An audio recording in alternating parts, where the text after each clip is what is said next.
What if I told you that loneliness isn't just a feeling? It's a silent killer. And worse, it never comes alone. It has siblings. Bet you didn't know that. And it has a set of friends. They're twins. That often comes to you when you are at your lowest point. How do I know that? Well, this is what I learned.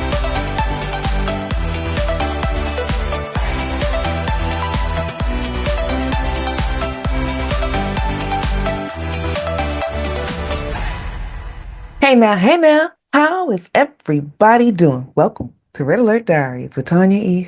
I don't know if you walked through my experience, because when you emerge from a divorce or end in a long-term relationship, the one companion that seems to want to show up for you is loneliness. But it doesn't come by itself.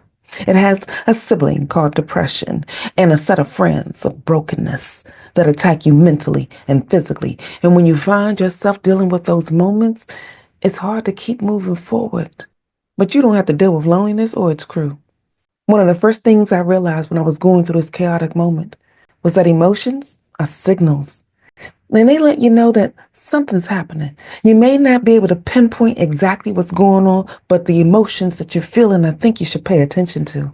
Because when you pay attention to them, they give you clues.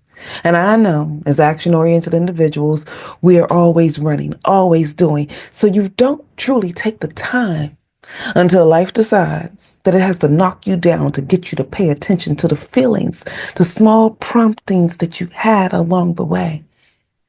Well, you don't have to keep facing that.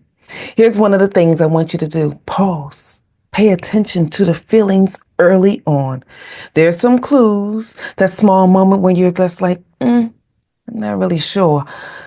Pause so that you get clear, so that you are sure. Because when you do that, then you enter the second thing. You can face what you're dealing with. Too many times we don't often deal with the situations that occur in our lives because we won't face it. But here's what I learned the hard way. And a lot of you know my story. Because I chose not to deal with the emotions that were happening in my life, I decided to bury them alive. And they resurrected themselves at the most inopportune time. Yeah, y'all, I had a breakdown. It was so sad. Those poor people in the store was trying to figure out what to do with me.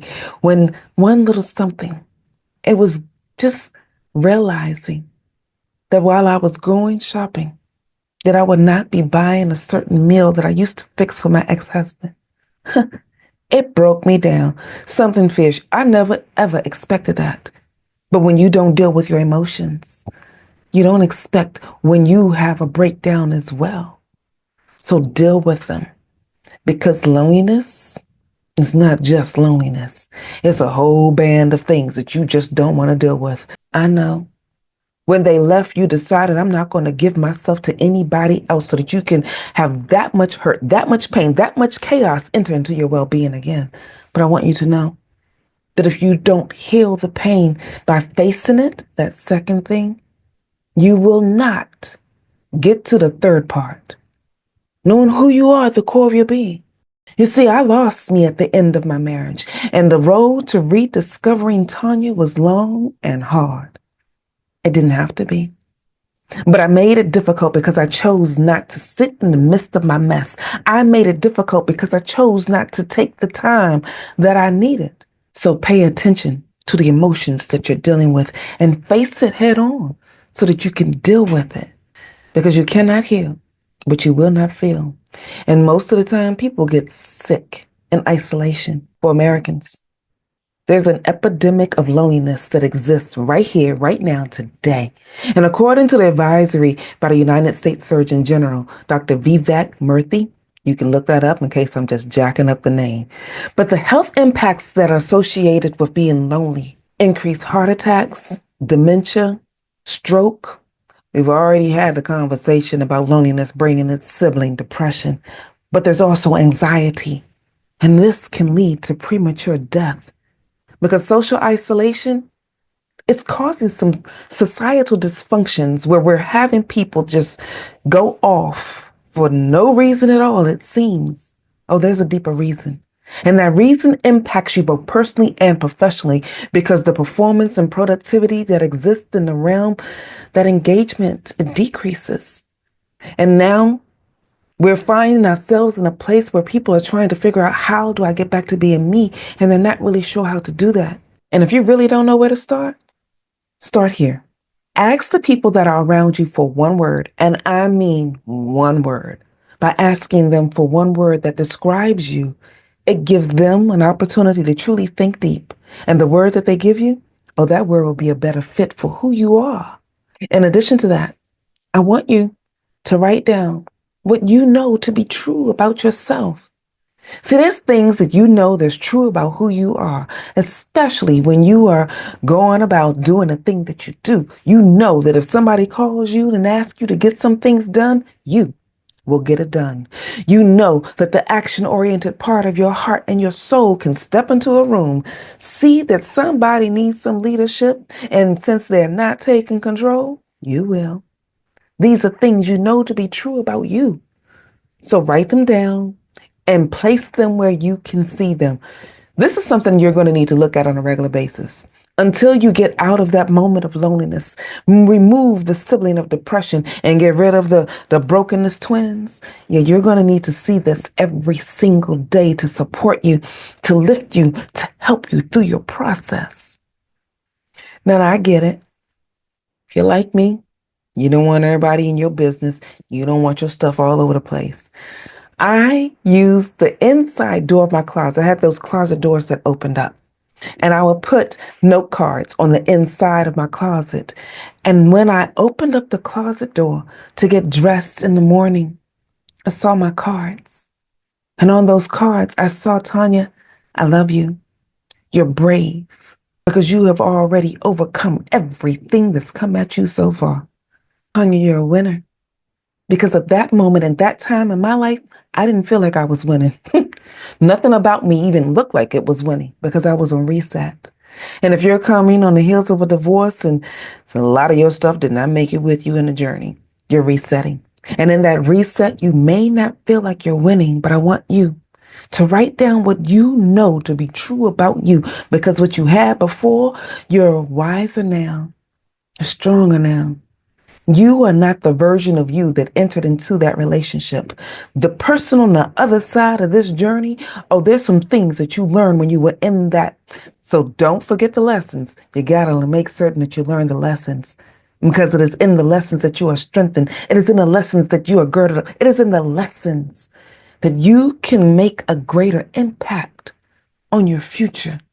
Because the past will be a stepping stone for your present to springboard you into the place that you desire. So remember the lessons and tell yourself what you need to tell yourself. You see, what we often forget is that we are relational beings. That's why I only teach, share, and show one thing: relationships. How to have a better relationship with yourself, so that you can have a better relationship with others. And the glue, oh, the glue takes us to what I like to share from my next level notes. He looked at me like I was crazy, but I knew what I had to do. It was time for him to go. So I packed up his things. Red Alert. Is he the one? The pocket guide, the find and love of your life, tells my story. The free chapter is available for you in the link below. The thing that helped me in my moment of loneliness is knowing that I was not really alone. You see, when people leave you, because when you're going through ending one relationship, some of the people that are tied to that joint relationship, they'll start leaving. Not all of them are leaving because they just don't want to be with you. A lot of them are leaving because they don't know what to do with the shrapnel that just happened in your relationship. So who you thought would be present often may not. Those that you thought were really true blue friends wasn't really sure how to share insight with you, so they drifted away. And because you were in your moment of loneliness, not really sure about how to reach out because you put yourself in isolation, they didn't know how to come in. And another thing that occurs with us that walk inside that moment of loneliness, when we are in that place, because we're surrounded by the stupidity friends of depression and brokenness, we close the door on those that want to be present with us. And because you keep closing the door and people that are knocking and trying to check and trying to be present, eventually they'll be like, okay, if she really wants me, she gonna come out. But a part of you really doesn't know how to get out. That's why I share these three things. It was in that moment, at that time, that I made the discovery that God was always with me. And if I just cried out for his presence to feel like it was closer, he would. But it took me a minute to discover that. Because, see, the thing that I was stuck in religion. But I learned in the aftermath of my divorce that relationship is what God wants. And relationship is what we need to get out of the chaos that we have been experiencing from the aftermath of our divorce or ending that relationship. So I recognized that God was always with me. And I just had to call out. That calling out moment, some people call it prayer. But prayer is just simply having a conversation with God. And because I wasn't really talking to anybody else around me about the emotional chaos that I was walking through, I talked to God about it. That prayer was simply, Lord, I need to know that you are here right now with me in this moment. And here's the thing I need you to know. Prayer is an action. So do it first, because when you do it, it brings joy. And the joy of the Lord is your strength, the strong moment that you need to get you up out the bed. Some of you know my story, how long it took me to get my butt out the bed in the morning. Yeah, it was inviting God in that I got his strength to get up and move forward. And here's a thought. You will never know how much of a champion that you truly are until you have something you got to fight. So in this moment right here, right now, today, I want you to fight those moments of loneliness. I want you to fight the depression that's trying to creep in. I want you to fight because you are a champion. Everything about you was built for this moment right here, right now, and you can get through this. And so for today, if you don't remember anything else I've shared, here's what I need you to remember. You have to, 1, pay attention to your emotions. 2, you got to face it because you can't heal what you won't feel. 3, reclaim your identity. Recognize who you are at the core of your being, and it will give you the moments to gird up because there's a champion in you. There's a warrior in you. There has been other moments in your life that has tried to come up against you, and you have victory. Because here's what we forget.